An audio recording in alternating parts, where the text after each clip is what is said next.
गए neuro surgeon doctor Ibrahim Khalil 48 रोज के बाद घर पहुंच गए। अगवाकार डॉक्टर इब्राहिम खलील को सुबह 6 बजे चमन के माल रोड पर छोड़ गए थे।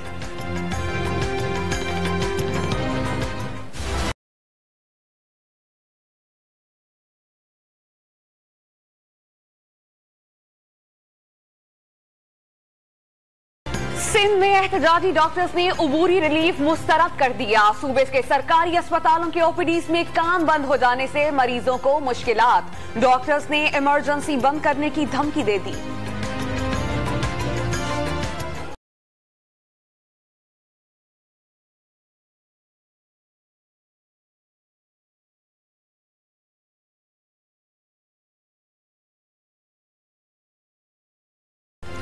आसिफ अली जरदारी गिन्ना अहली के लिए दायर दरखास्त समाअत के लिए मुकर्रर। Chief justice Islamabad high court कल मामला सुनेंगे।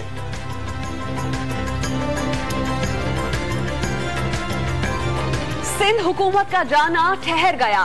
साइंस सरकार करप्शन के बोझ से खुद गिरेगी। हलीम आदिल शेख कहते हैं मार्च में शॉर्ट मार्च होगा। सिंध असेंबली में सिविलियन डिक्टेटरशिप कायम है।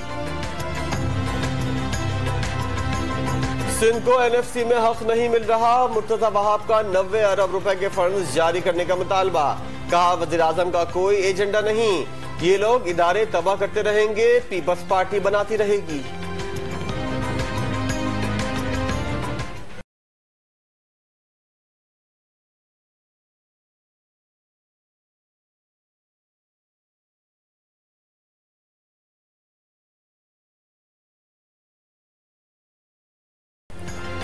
नवाज शरीफ का कोट लखपत जेल में आज तिब्बी मुआयना किया जाएगा। मेडिकल बोर्ड में माहिर इमराज कल्ब और इलेक्ट्रोसाइकोलॉजी के माहिरीन शामिल।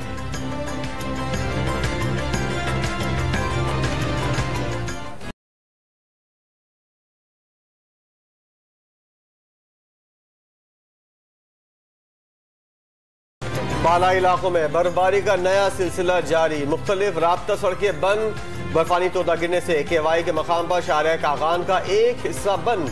कराची में आज और कल हल्की बारिश की पेशगोई।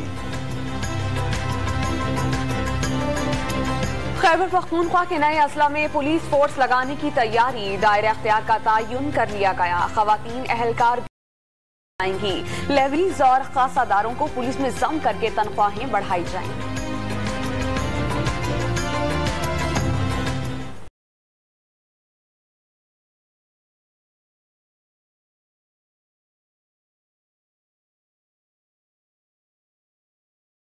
गुलशन इकबाल कराची से लापता होने वाली 10 साला बच्ची का सुराग न लगाया जा सका। अहले खाना का एहतजाज। नादिया की तलाश में पुलिस के छापे।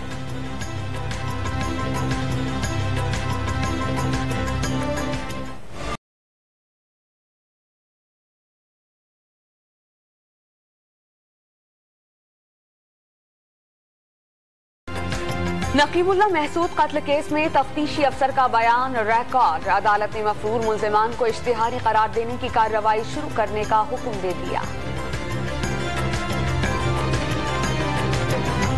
सिंध हाई कोर्ट नैब की कारकर्दगी से गैर मुतमईन। डीजी नैब कराची को दूसरी बार अदालत में बुलवा लिया। तफ्तीशी अफसर को कल पेश होने का हुक्म।